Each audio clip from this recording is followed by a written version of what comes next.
Hello everybody, welcome back to my channel where skincare is all about progression over perfection because perfection doesn't exist. Today I want to have a look at some of the best and worst beauty tips that I've been tagged in over on TikTok. So I've watched these videos before, this isn't really like a reaction video. If you follow me on TikTok, you would have seen this first one, but let's take a look. But if I lay down and I play dead and I stay dead, maybe you'll get sick of being the monster out of my head, under my bed. Think you're something out of my nightmares, seen it right there. But if I lay down and I play dead and I stay dead, then will you get bored of killing me? Silhouettes of you are like a taunt. Never. So this has to be up there with that putting vitamin C on fruit experiment for me, because whilst it's fun, it's like a school science experiment, right?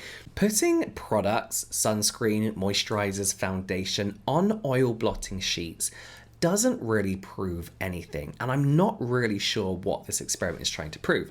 I think what it's trying to show is how oily these products are and whether or not they'll turn your skin oily throughout the day. But there's so many things to consider with this experiment, right? This isn't a good experiment. First of all, these are oil blotting papers, oil blotting sheets. The whole purpose of these is that they have a coating, a layer on them whose job it is to purposely absorb and attract that oil, right? Another thing here to consider as well is that our skin isn't oil blotting paper, nor is oil blotting paper made to mimic human skin, right? So it's not really proving how these products are going to interact with our skin. What we are seeing here isn't just oil, it's not just whatever oil's in this product. It's something called hydrophobic ingredients, and these are usually occlusives. So your linalool, your petroleum, obviously any oils, but I'm pretty sure these might be able to also absorb things like maybe humectants like glycerin, sodium hyaluronate, I'm not really sure.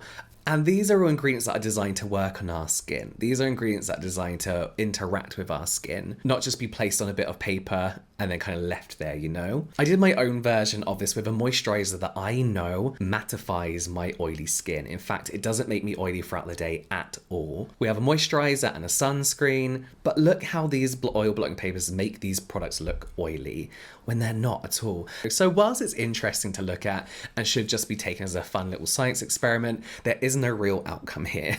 This doesn't prove anything.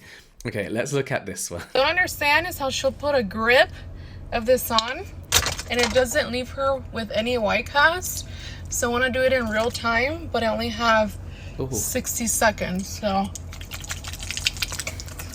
Oh my God. Why?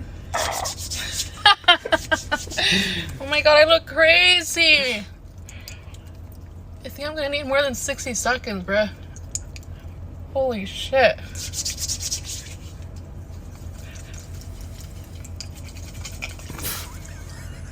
Oh, God. Okay. Holy shit.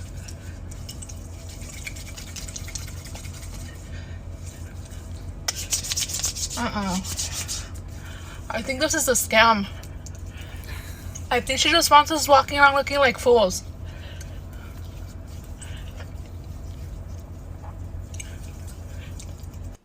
Okay, so I know why this lady's doing this. I think is it an esthetician over on TikTok who does this every single day? She applies a huge amount of sunscreen onto her skin. It goes in within a minute. She's like perfected this routine. Another point, put your hair back when you're doing your skincare routine, especially applying sunscreen. There is absolutely no reason to do this. There is no benefit to using over the recommended amount of product of any kind. The only benefit to using slightly more is making sure you get full coverage. However, more isn't always better, and sometimes less is more. No, what? However, sometimes more isn't better. Sometimes the appropriate amount is more. And that's the thing. The original lady who did this, who I can't find, says all this sunscreen rubs in and you can't even see it on her skin.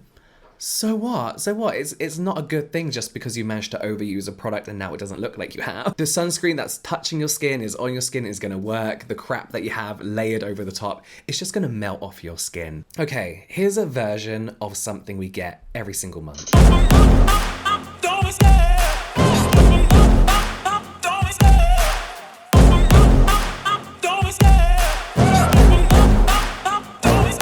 I love the chase and the hunt, I set the pace when I'm running out. Okay, so I feel like, as I said, there's always a product that looks like it's a pore erasing primer that blows up on TikTok every single month, whether it's a powder or a stick, whatever. Let's get right to the point because we already know these never work the way they appear to online. This is pretty much just a camera trick, and it's all to do with light bouncing off the oil on your skin and the shine on your skin. I've got an example that I'll play for you of me applying this on a 4K camera. How this works is these pore priming sticks almost mattify the skin. It's getting rid of any oil, so there's less light bouncing off your skin. What that means is there's less texture that your camera or your phone can focus on, pretty much making that area appear blurred. Instead of that sharpness, we're getting a blur. If you watch these videos carefully, you can kind of see the skin go in and out of focus, kind of chops and changes, and it's all about how the light is bouncing off the skin, right? You can see in 4K that it's just mattified skin, whereas on a phone, uploaded on TikTok, it looks a bit more blurred. I do still think that more mattified skin does make your skin look smoother in real life. And does it mean that these products are fake or bad? No, it's just not a true representation of how your skin is going to look once you've used it.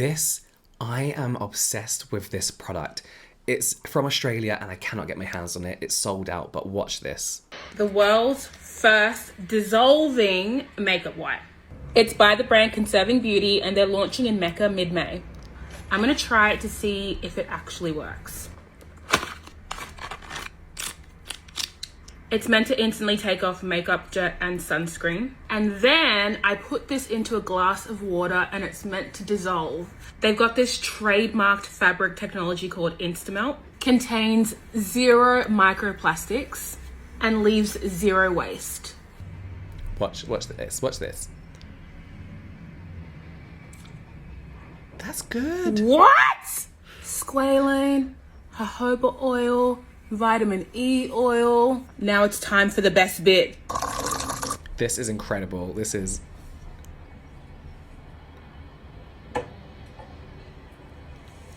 Oh, that was instant. Cheers. I'm kidding. How good is that? When I first saw this video, I was like, it's not going to dissolve. It's just going to like tear apart into smaller bits, right? But it's gone. It actually dissolves. When you see her mixing it up, it's dissolving. Now, usually I would say stay away from makeup wipes as a single cleanse because 2 reasons. One, first of all, if you're using them every day, it's not, that sustainable, eco-friendly. And whilst it's not always on us as consumers to try and save the world and change the world, all these little things can add up, Second of all, they just don't do a good job at removing layers of sunscreen and layers of makeup. I find that you have to scrub a lot. There's a lot of redness and rawness that can happen to your skin. But there's a few things about this product that I actually really find interesting. When you look at it, when she's applied it to her skin looks incredibly oily after. And that's because this is almost like a sheet covered in a makeup removing oil, not just like a fragranced water, So on these sheets, we have sunflower seed oil, squalane, hemp seed oil, jojoba esters. So this is essentially a cleansing oil just being delivered in a different way. And you saw how instantly and effortlessly that oil can break down the makeup and remove it. And then we have like these jojoba esters and stuff that are gonna leave your skin feeling nice and moisturized and not leaving your skin dried out like makeup wipes can usually do. I find this fascinating. This brand, Conserving Beauty, also has a sheet mask that dissolves in the same way. This is a product that deserves to go viral. Okay, next one. Yo, look what my sister got me. She bought it for $7. I've been wanting to use this face mask since I was like in middle school. I don't know how much I'm supposed to add, but I'm just gonna add a lot. That's a lot. Yesterday I was crying a lot. This was soft 1 second ago. I need to learn how to speak proper English. People be like, you speak fluent English. And I'm just like, yes, but it's just like I translate Spanish to English and it's a problem. Now I have to let this dry. I'm trying to take this piece off. It hurts.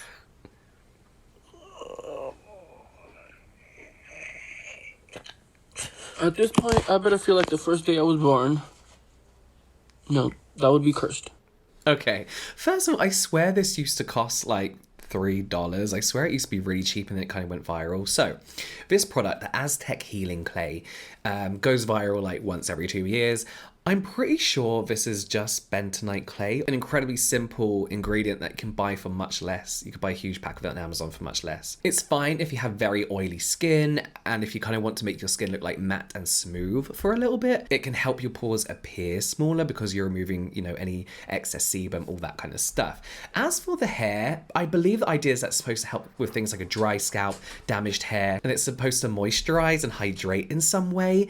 I honestly don't know how true or accurate that is in any way. I don't really get how plain bentonite clay can do that. There's very minimal studies on clay's benefit for hair. That doesn't mean it doesn't work. I'm sure like people who do this have been doing this for years and years and years. Doesn't mean it works. It just means that people don't believe the studies are worth putting money into, you know? This could be really good for very, very greasy hair just to soak up all that grease. But honestly, I would just consider like a conditioner and a hair oil or hair serum. As for the skin, when a clay mask dries down that much, I feel like it can be over drying. I like to apply a toner and then the clay mask on top and kind of wash it away just before it starts to get dry and cracky. That's usually the time I tend to take it off so that it doesn't completely strip my skin. Okay, next one. Here's a skincare secret no one's told you, part 6. This is a hack that I learned from a makeup artist and I've been doing it for years. If you have dry, cracked lips, you pick them or they're just constantly dry no matter what you put on them, you need to do this. Grab yourself a towel, leave it under the sink with hot water, hot water, and then wring it out without burning yourself, obviously. Fold it up like this and go back and forth, back and forth, back and forth. Do that for about 15 to 30 seconds. Your lips are gonna feel totally different. You're gonna thank me because I do this all the time and my lips have never felt better. This is one of the best hacks if you have dry lips. Follow for more.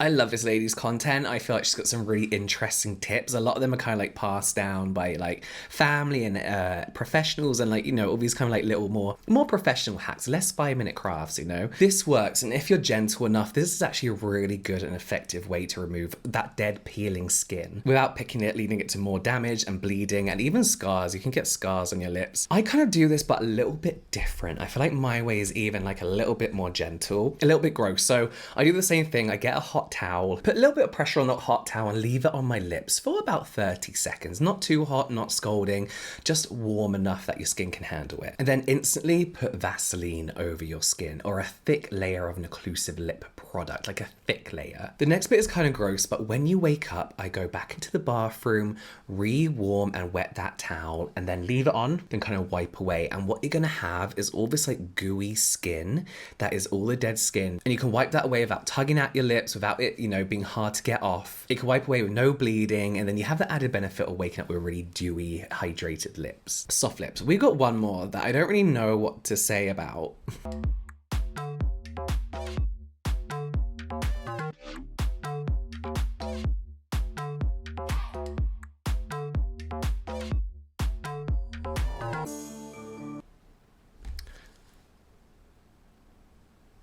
Is this the whole lube as a primer thing? I don't really know. And I think her caption was something like, you can thank me later, but I don't really know what this is for. And is that banana flavored? I don't know. Let me know if you know what this is supposed to be. Leave it in the comments down below. Thank you for watching. You can watch some more TikTok reaction videos or related videos here. Some general light entertainment here, and I will see you over there.